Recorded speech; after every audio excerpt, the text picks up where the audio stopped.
Bob and Brad, the two most famous physical therapists on the internet. Okay. Hi, I'm Bob Schrupp, physical therapist. Brad Heineck, physical therapist. Together we are the most famous physical therapists on the internet. In our opinion, of course, Bob. Brad, today you want to talk about anterior tibialis Tibialis tendonitis. Yeah, we had a request for this, and it's a good one to go over because it's one of those things that can be really an irritant, particularly if you're a runner. But just people walking to work every day can get this. Sure. So let's talk about where the anterior tib is. All right. I got a good one, Brad. Yeah, you do. Here, let's pull your foot up.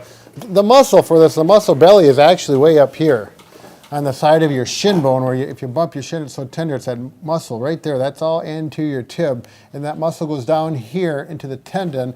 I'm going to make this a little more clear. Bob said that I big tendon. Yep, connects up right there. Yeah, it's a pretty hefty tendon, and it is a hefty tendon because it does a lot of work every day. Yeah, it's a big tendon. Yep, it's responsible for a lot of motion control of your ankle and balance, etc. So here we got this tendon. If it's sore, you're gonna feel it here. And when you walk, every time you put your heel on the ground and you step forward, that muscle is controlling your foot, so it doesn't. I don't know if Helps you can to control the descent of the foot. Right. Otherwise, you would flop down if the anterior tib didn't do its job. And that's where you're going to feel some soreness, is right on that tendon. So the first thing you're going to do if you've got this and it's flared up is just the basics. Rice. Yeah. Do we get our cup yet? Oh, here it is. There it is, yeah. Yeah. You can ice this with a cold pack, a gel cold pack. On something like this, it might be a good idea. This works out really well. Yep. Get a cup, fill it up almost to the top with water. Styrofoam cup. Yep. And freeze it. And Freeze it overnight. Yep. Once it's froze. Then you're just going to tear off the top. So this one, we've done it all the way around. And so now you're going to have a little bit of ice sticking out. Right. And you just take your palm and smooth it out. Right. And then you go ahead right on top of there like this, and little pieces of styrofoam will come out. And then you go ahead and rub it, and it'll numb up within a few seconds. Right. 30 seconds to a minute maybe. I usually do it for 5 minutes myself, but whatever you can take. It really is a direct way to do it. You can tell it's really numb when you put two fingers and it feels like one. Yep. So that's the sign. Yep. And it'll be red. So you're going to do that once it starts to feel better in a few days, and you're going to, one nice trick you can do with this is, if it's really bad, you could actually use an ankle brace. And it's going to need to be something like this ASO ankle brace that's going to minimize the actual amount that your foot drops, okay? So it's going to actually do some of the work that the tendon is doing. Right, it's taking some of the stress off the ankle. Right.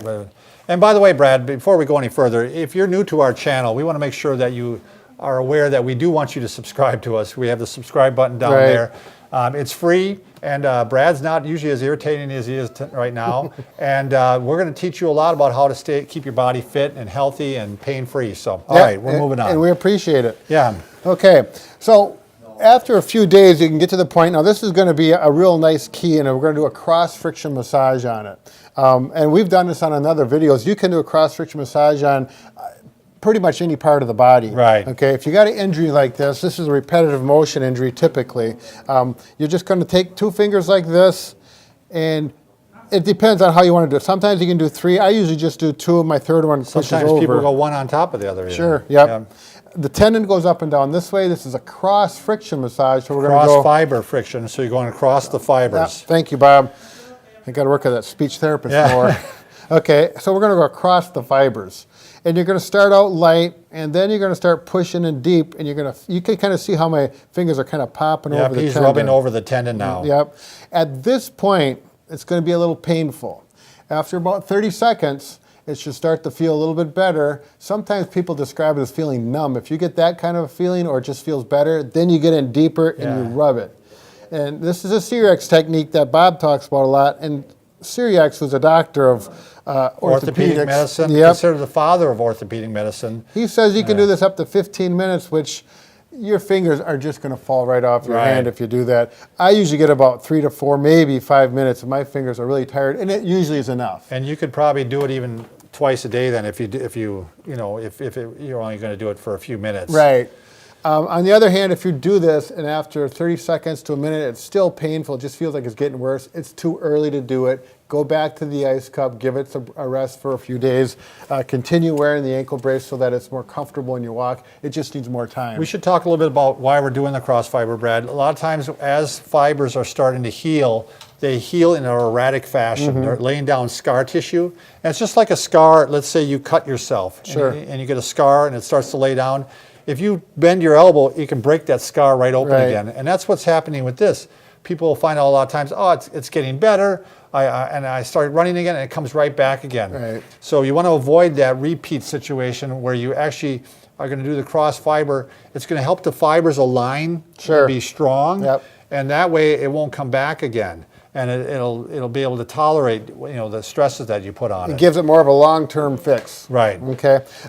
So after you do this, and you may do this for a couple, 3 days, and it might be feeling really good by then, you can continue to do that, but then it's time to start working some strengthening. Yeah. Okay.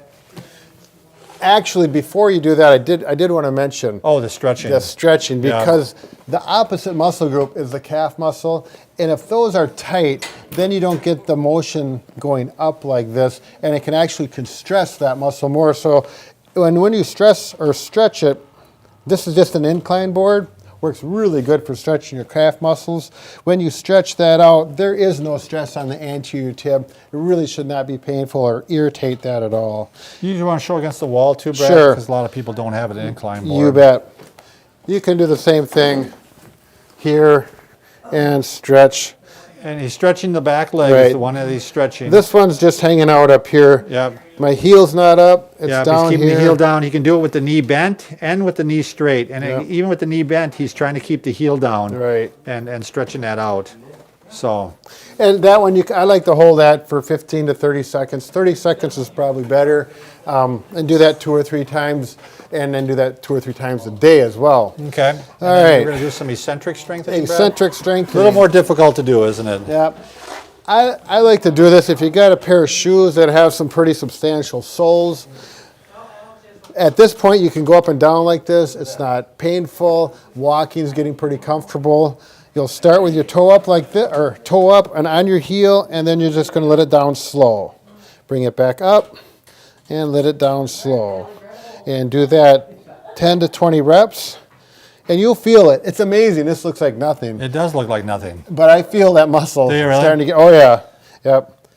Okay, the other way you can do it is with a partner. This one, you pretty much have to have a second person to do it, or you're gonna do something fancy with And you need a stretch band. Yep. Okay. Okay, so a lot of people will think you're gonna pull up and you're back. not, no. We're only gonna start in the up position. Bob's gonna And then pull, I'll give resistance. and then I'm gonna let it down slow. Then I let go again, basically. Yep, and then I go pull again. up. I give resistance. Yep, and down. Up. Give resistance. And down. And the reason you're doing that is because when you walk, I'll get up here so Lonnie doesn't have to, when your heel strike, your muscle is doing an eccentric contraction. It's working that way. Right. Yeah. If you didn't do that, every time you take a step, it would go clop, Flop right down. Yeah, and you could hear yourself walk, and it'd be very smooth, and you'd have injuries in your knees and everything else. So we're exercising it the same way it works with function. Should we talk about, Brad, when you get back to running, you're not just going to go take off and start doing 5 miles again. You're going to want to start off very incrementally on this. Yep. You're going to want to do your stretches. The first day, you might only go a half mile. Right. I mean, or you might want to do an alternative of a walk-run. right. Yep. Excellent. Walk a quarter mile, run a quarter mile, depending on how your body's feeling and how things are feeling. But the other thing, Brad, is I would try to maybe avoid hills at that time. Sure. I would stick to surfaces that are flat. Yep. And I would stick to even surfaces that don't have the camber. I mean, on the road, the side, because even that puts a little more different stresses on the ankle. Then. Yeah, running down here particularly stresses the anterior tib when you're running downhill. Right. So yeah, pick a flat I would surface. say biking would be good, right? I mean, you'd have to watch it a little bit.